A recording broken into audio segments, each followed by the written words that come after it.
Today on SPG1 Tactical, we fight for our right to defend ourselves.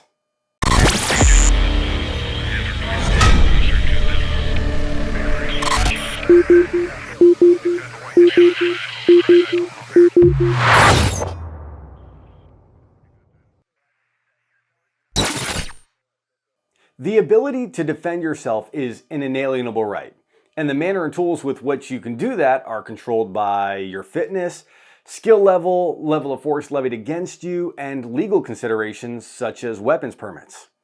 In the context of a civilian tactical mindset, your combative skills are your direct capabilities with weapons such as your body, blunt weapons, edge weapons, and firearms, and conversely, your ability to defend against those weapons.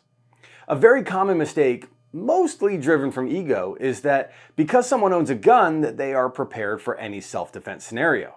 And this could not be any farther from the truth. In fact, many of the millions of Americans that own guns truly don't know how to use them accurately, safely, and expediently in a self-defense scenario under stress. And this is why it's so important to train, and train in more than just bullseye shooting, and more than just shooting in general, because empty-hand fighting is also a skill set most people neglect.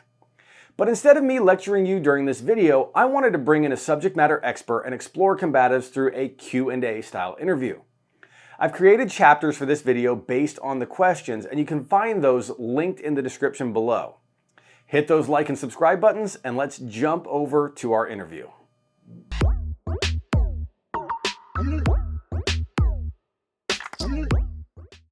All right, I'm here with Hank Hayes, founder of NLB Tactical, founder of Intuitive Self-Protection, and patent holder of the No Lie Blade. Longtime friend of mine, and I wanted to get him on here and ask him just 10, I would say simple, but they're not really simple questions, but 10 questions around combatives specifically, as this video is for the combatives mindset or the civilian tactical mindset. So without further ado, Hank, if you'll take it away, just as a start, can you explain to anyone who's watching just who you are, a little bit of your background, kind of what ISP and NLB is, and just explain to them why they should be listening to you. Yeah, great. So, there are many things I don't do in life well, but the fight game and instructing, man, that's the wheelhouse.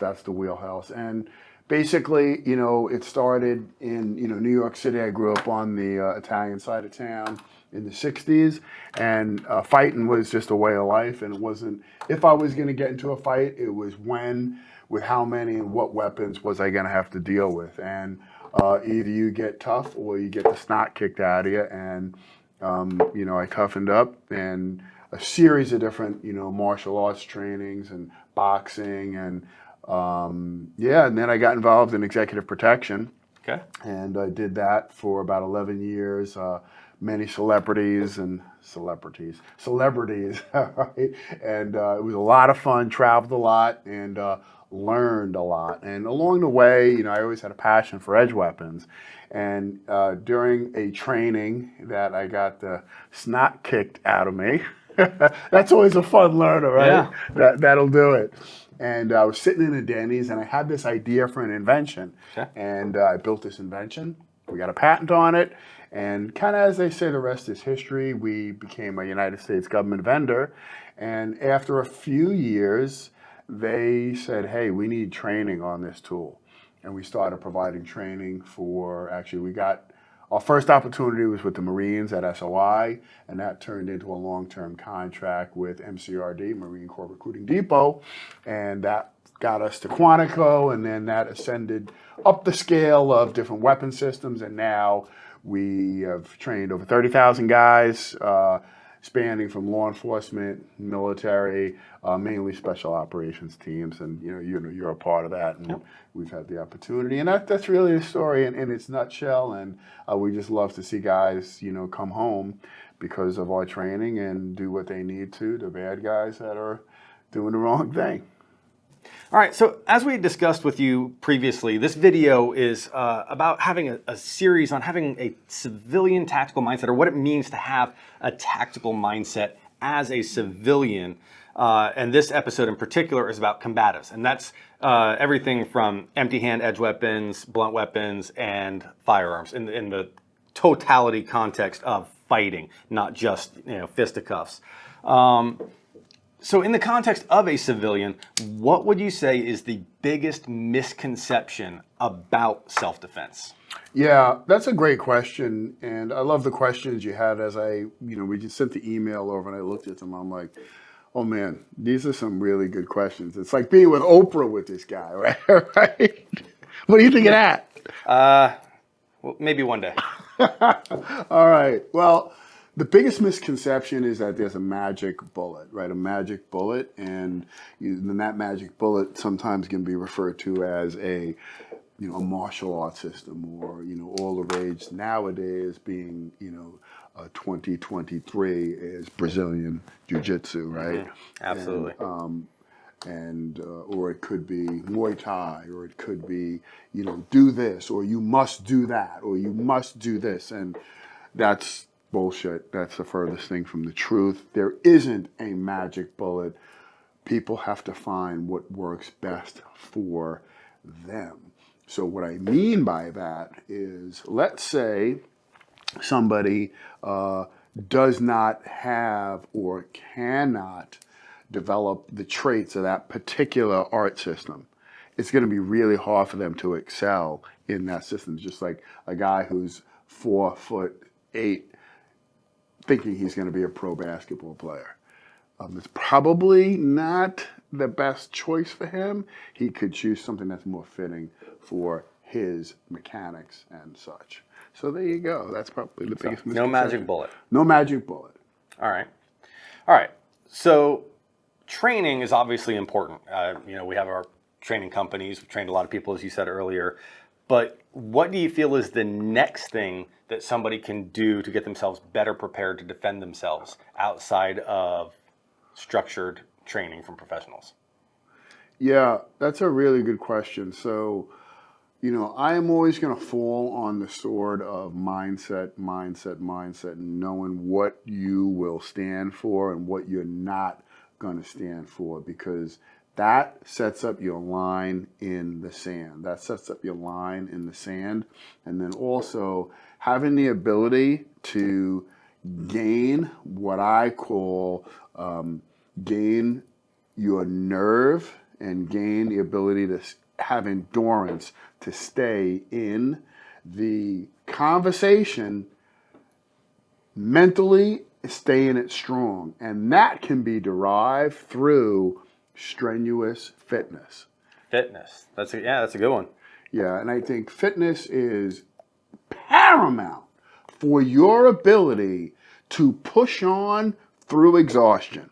So when you push on through that exhaustion and have mental fortitude and mental strength, well, then that lets you know that you can stand up to things beyond your perceived limitations. And that's just big stuff. So yeah, that's fun. I think that was probably a little unexpected of an answer, but it's a really solid one. And strangely enough, for those of you that have started watching this series, you'll see that fitness is actually one of my key core components of having a civilian tactical mindset.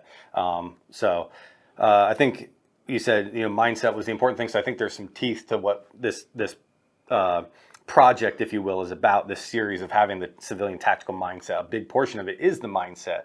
In the dog training world, I've got my Malinois and everything, and even you can take the best looking Malinois that has the best grab on a sleeve or bite work or whatever, but if they don't have the heart or the mindset of being a protective dog, they're just not going to do it when the time counts, right? That's why there's dogs that wash out of police training, just like there are humans that wash out of police training. Yeah. They don't have that mindset or heart set or whatever you want to call it. So, mindset is very important, and fitness on top of that, is extremely important. I think, and by the way, guys, we published a book, and it's called The 6 Bullets You Don't Want to Leave Home Without. And there are 4 authors in that, and many of us in our individual 6 bullets talk about the key of your fitness readiness. It's critically important. So, yeah, good stuff, man. Okay. You started to address a little bit about this, and we understand now that there's no magic bullet. But outside of obviously NLB and ISP courses, is there a martial art or a sport that you recommend for people that want to keep up with their self-defense abilities? Yeah, for sure. So one of the ones that I have a passion for, and it's used in many sports outside of the skill of fighting, which is boxing, right? Yeah. Boxing, right? Learning not just to punch, not just to reach across and hit something from down south, but having the ability to take a punch and to keep on going, to gain nerve, to gain will, to gain drive, to push on even when you're getting hit. And that is such a parallel to life, right? Because we all know life is a walk in the park, right? No. Absolutely. Yeah. So being able to stay in the fight, do what you intend to do, take some shots, and keep on controlling the environment to the best that you can. And a lot of times you're not going to control the environment. You got to take some lumps and, have that stamina and will to push beyond. I would say BJJ is a good one. I would add the importance of being able to not staying on the ground in a street fight. And our objective and our goals for what we do, both military and law enforcement and civilian-wise, is to be able to come home. If you're on the ground, you're subject to getting hit by their friends. Usually where there's one idiot, where there's one jerk, there are multiples. So I'm going to add that in to the BJJ focus. I would also say Muay Thai is great for the in-close fighting abilities with knees, elbows. That's another great art. And of course, wrestling, if you can do it, because it really builds a lot of endurance and a lot of fight in one's capability set. Interesting. Okay, so we got 4, you said. Boxing, Brazilian Jiu-Jitsu, Muay Thai, and wrestling, actually. Okay. I can definitely 110% agree on the boxing. Having taken some boxing training myself, it's a different level. So you want to talk about fitness that we talked about before in one of our other contexts. Fitness of boxing, it's a different level. And then, of course, those taking the hits. Muay Thai, I can see, definitely the strikes and stuff. It's pretty nasty fighting style. It's pretty rough and brutal. You threw me off at wrestling, wrestling. But then again, that brings me back to that statistic. And honestly, I don't remember where I heard this statistic. I think it might have been from a Navy SEAL. But they said the number one sport practitioner that makes it through BUD/S is wrestlers. It's not the water polo guys. It's not the Olympic marathon runners or whatever. It's wrestlers, because they torture themselves literally to make weight, and then all the physicality therein. I do I say not take umbrage with, but Brazilian Jiu-Jitsu is a sore spot for me because it is so pervasive, and I don't want to go on a rabbit hole down it. I don't want to piss off anybody watching, but I think you and I have had this discussion before. It's got to be combative-based Brazilian Jiu-Jitsu, not sport-based Brazilian Jiu-Jitsu.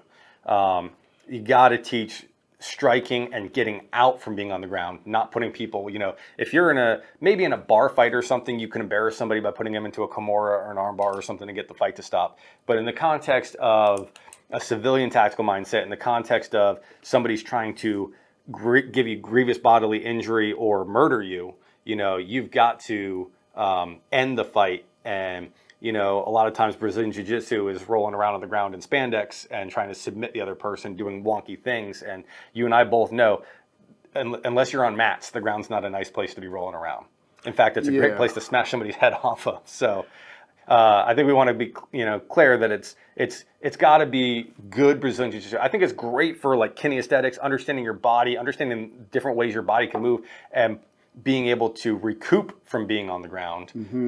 But I think our military and police force have heavily relied on Brazilian Jiu-Jitsu, and you got pounds and pounds of gear and movement limiting options, and it's usually trained in a sterile environment. So Yeah, I think where I might add to that Okay. is time and place, time and place. Sure. So for our law enforcement, I think BJJ, again, taught the right way by the right people, trained in the right context, because in a law enforcement environment, we have to injure to Yeah. degree and that force ladder, right, and work within that. We can't just transition to the most lethal, do damage at every opportunity.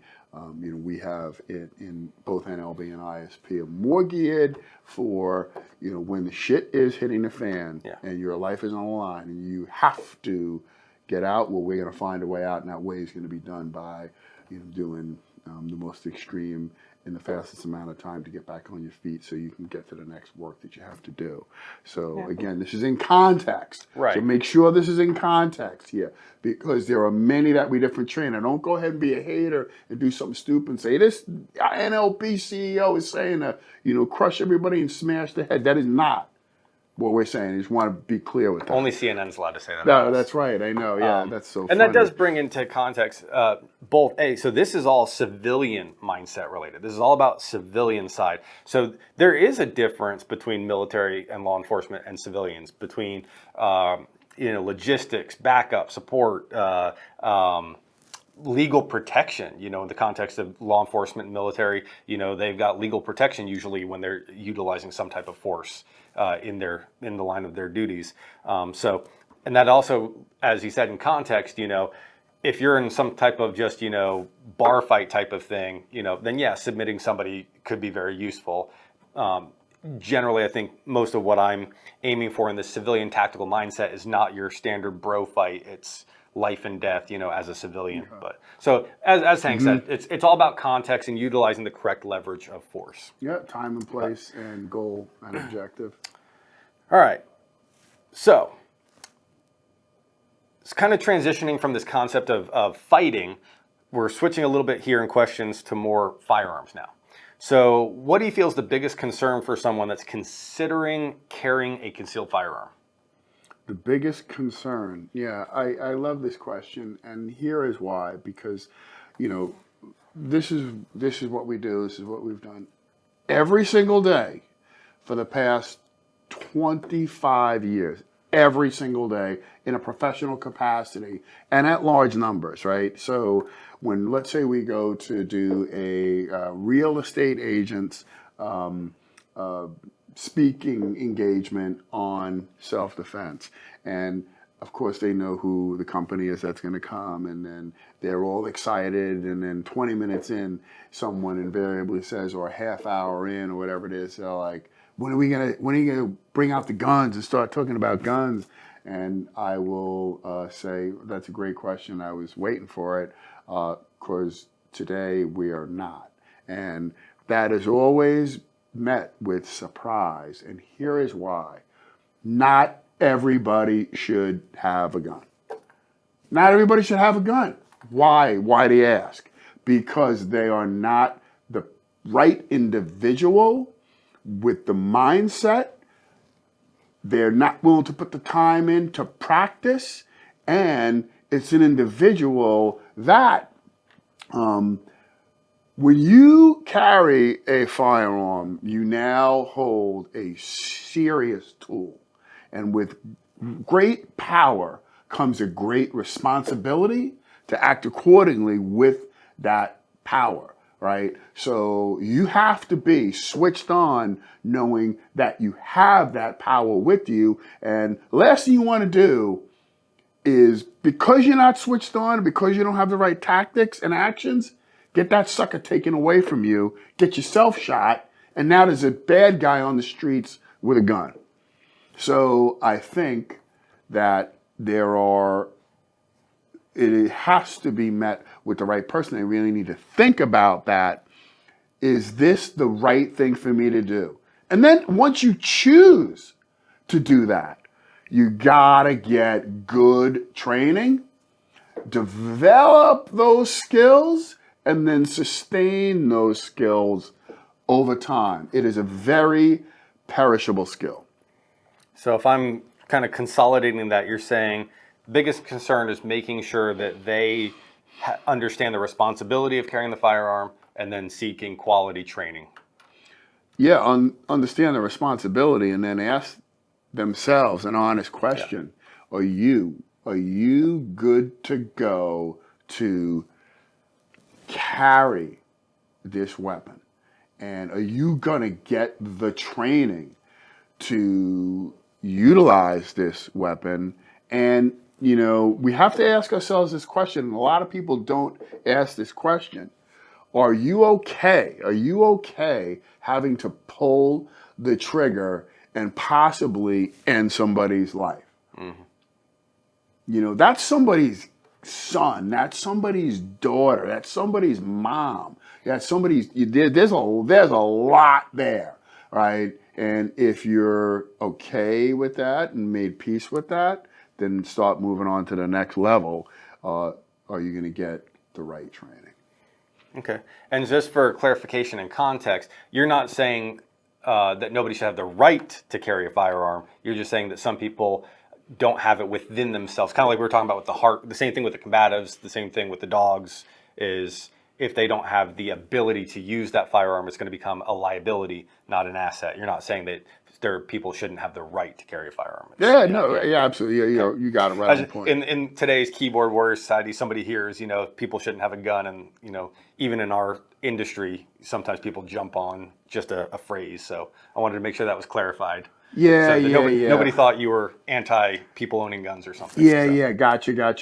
And you know what? Listen, you know, at the end of the day, you know, I've lived a little bit of life, and we've been doing this for a long time, and I really don't care. I really don't care what people, you know, look at the end of the day, someone's understanding of what I'm doing isn't a requirement for me to move forward, right? And people will take things all out of context. This isn't a snapshot, and dig deeper, and heck, you know, respond in whatever social media platform is or wherever this is, ask questions, reach out, and we will happily expand on that. Yeah. All right. So the segue follow-on question from the last one. So we talked about the biggest concerns about getting into carrying a firearm, but for somebody who's made that decision, okay, I'm going to carry a firearm. They've made that decision, potentially worked on their mindset, and they're okay. You know, I can use this thing if I need to. What do you recommend as their first step to getting into shooting? Yeah, first step. Oprah over here. Guys got great questions, right? Have and get a vetted, and when I say vetted, not your neighbor said that this guy is a good instructor. Check him out. And he or she should have at least 50 good reviews, solid reviews. And just don't look at a bunch of stars. Actually read them. And if you can, reach out to people and find out what their experience is. And then you can take it a step further and look at their pedigree. You know, who did they get their training with? Who are they training? You'll start to see themes that pop up and consistencies about what their pedigree is. And then, you know, you can dip a toe, you know, try a class and see if you like it before you get, you know, far invested into this individual. So now the person has decided to carry a gun. They've worked on some of their, you know, understanding the responsibility. They've sought out training. What resources do you use to stay current on like legal considerations for self-defense? That's a whole nother side a lot of people don't think about. There's the actual, everybody gets into just the shooting part and how to put holes in things, but there's also the medical side, there's the emotional or spiritual side, and then the one a lot of people neglect is the legal side of things. So what do you use to stay current on kind of like legal side of things, legal considerations?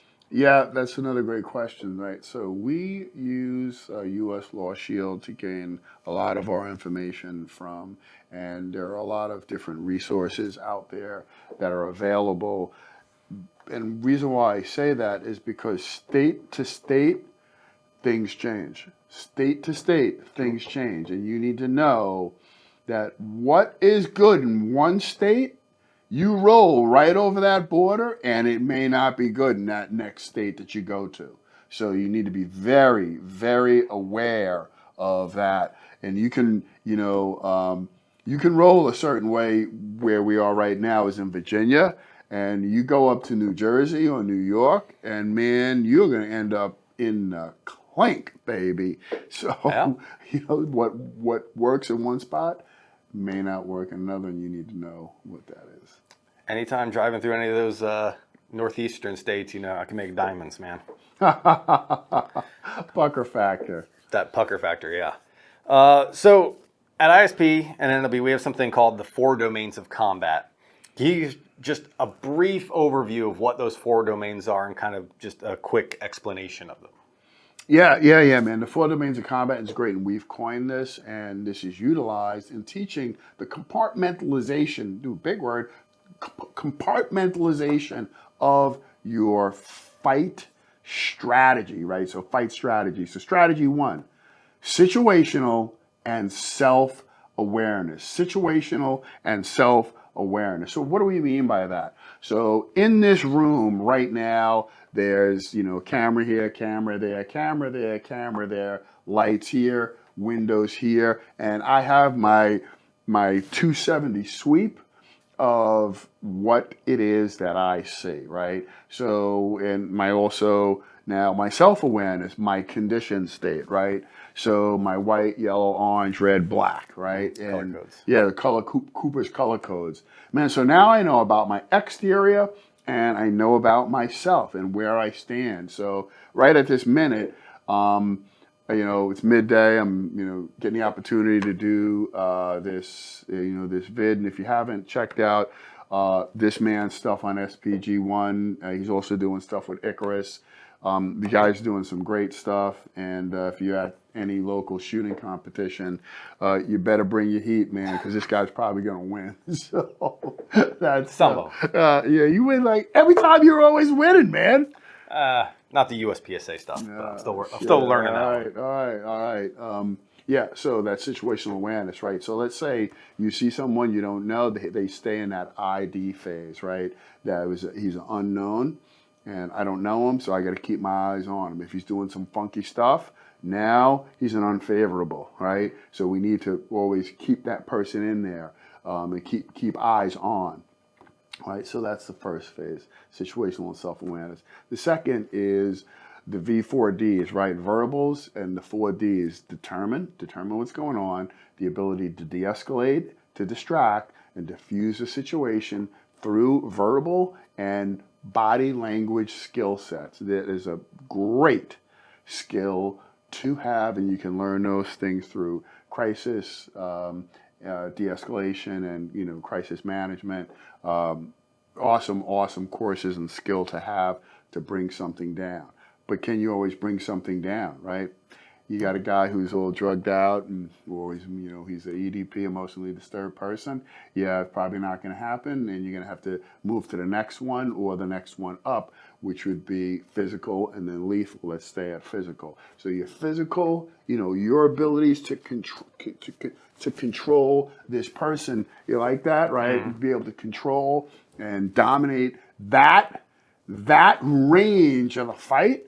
So then you can either escape and get gone, get to safety, or you may have to control with your manipulative and hand-to-hand skill sets, or you may need to level up one, transitioning into lethal skill sets, right? So let's say that you are in that empty hand and you are one-on-one, but there's a buddy coming, you can quickly transition, pull out that edge weapon, and go to work before you got 2 guys on you, and now you're on a stopwatch, because if they take you and smash your head on the ground, you got big problems, right? You might have to take that and cut away, and then get gone, and then work back to a higher weapon platform if you need to stay in that fight because your family's there, or you can just get gone.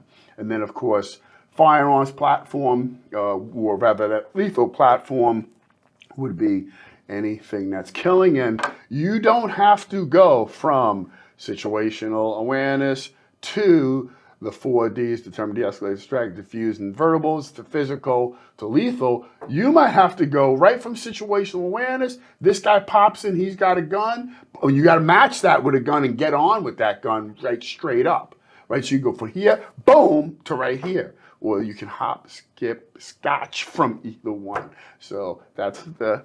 So it's not a linear thing. So situational awareness, the 4Ds, determine, de-escalate, diffuse, distract, empty hand, combative skills, and then lethal combative skills. Those are the 4 domains. So yeah, there you go. They're not necessarily a straight line. That's it. Okay.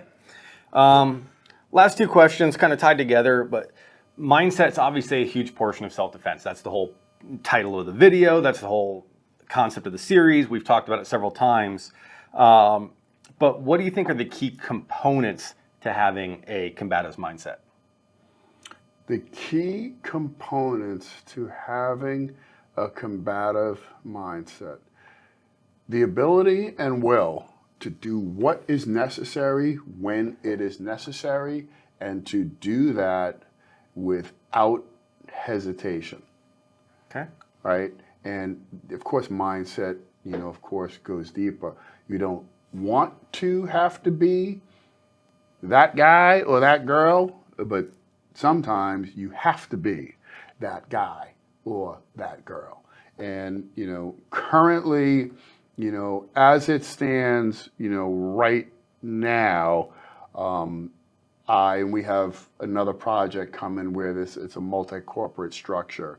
So, I am, running 5, 6 corporations right now, right? And you have to make decisions, and you have to make your decision based on good data, and you gotta fall on that sword on that decision, and that's what it is. So the right self-leadership mindset, and that transitions into the mindset of a warrior.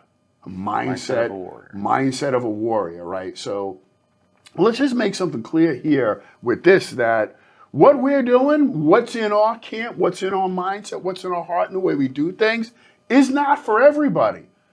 And that's fine, because we don't want everybody. It just doesn't, every shoe doesn't fit for everybody. One size fits all. That's not the way we roll. But if you want to have the ability to, when trouble comes your way, when threats come, and have the ability to be able to identify what that threat is and make a quick decision, and then if it's coming through the gate and you have no other choice but to crush it, then we're probably the camp for you. And if you want it done in a professional way, taught with military and law enforcement based tactics, these tactics are learned in blood, man. What I mean by that is the shit that we do, people have died protecting our country and our citizens and themselves, and that's how we extract what works and what we need to modify to make work. You mean people have died because of our stuff, not because they didn't die? They used our stuff to defend themselves. Well, that's on both sides, right? Because there's a bad guy on the other side, right? And if your tactic isn't fast enough, you're dead and he's alive, right? Mm-hmm. So that's on, let's say, more on the military side of things, right? So there's both sides of a fence. There's 2 sides of a fence. And again, what we're doing and what we do isn't for everybody, right? And so I think this is really funny.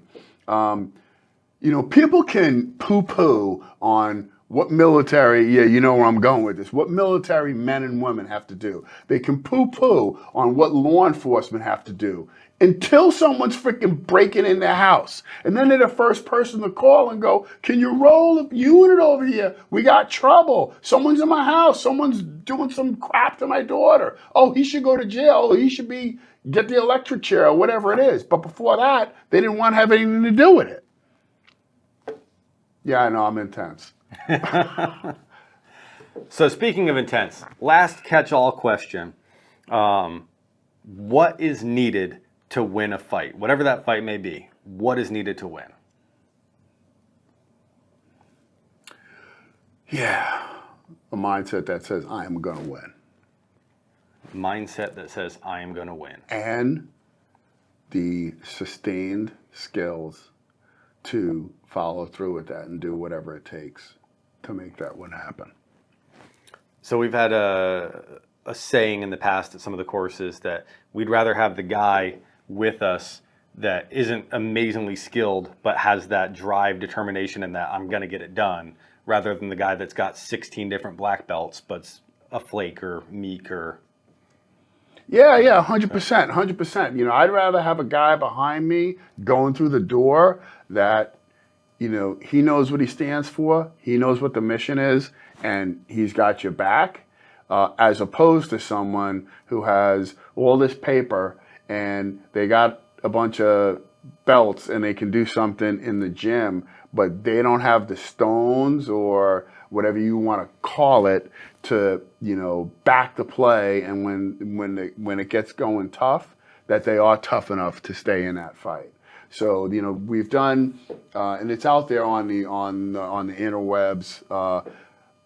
With Police One, actually, we did it. Confidence and competence, right? Confidence and competence, right? So there's a lot of people who have confidence, but they don't have the competence.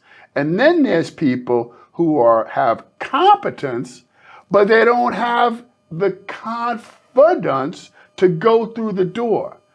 Which guy do you want, and which person do you want to be? All right. So you've heard it here. We talked to quite a few things here. Mindset, mindset, mindset. That's what's important.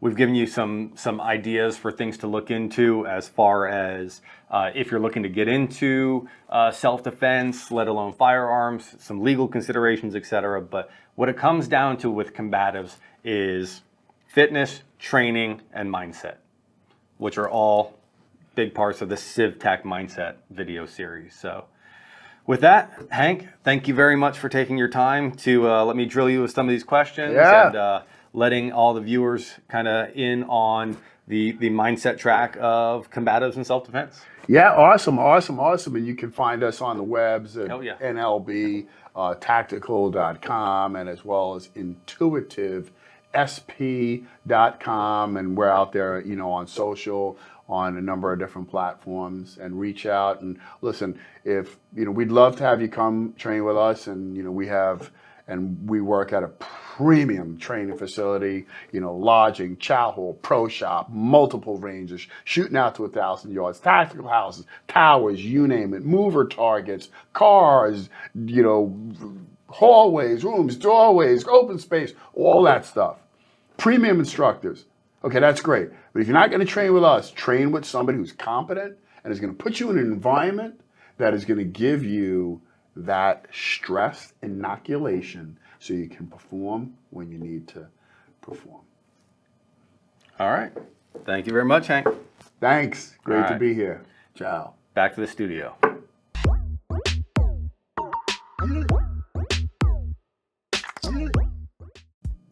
And there we have it, a broad introduction of combatives in the context of a civilian tactical mindset. Hopefully you found some value from this interview and possibly some key takeaways that will help with developing your self-defense preparedness. Make sure to use those trigger fingers to tap or click on those like and subscribe buttons as more videos are released, including more of the CivTac Mindset series. I have some other subject matter experts lined up to discuss future topics, so stay tuned. If there's anything you'd like to contribute to the discussion or felt needed clarification, hit up that comment section below so that we can start a dialogue for the community. If you haven't already, head over to SPG1Tactical.com where you can find S2S 5-in-1 Gun Lube, a copy of the book that I helped to co-author, The 6 Bullets You Can't Leave Home Without, a book club with recommended books, endorsed gear, a forum, and more. And of course, make sure to check out Hank and the Intuitive Self-Protection team at intuitivesp.com or the ISP Facebook page where you can find the training schedule, photos, videos, and student reviews. We'd love to see you on the deck. Lastly, be sure to stay safe, stay smart, and stay tactical, my friends.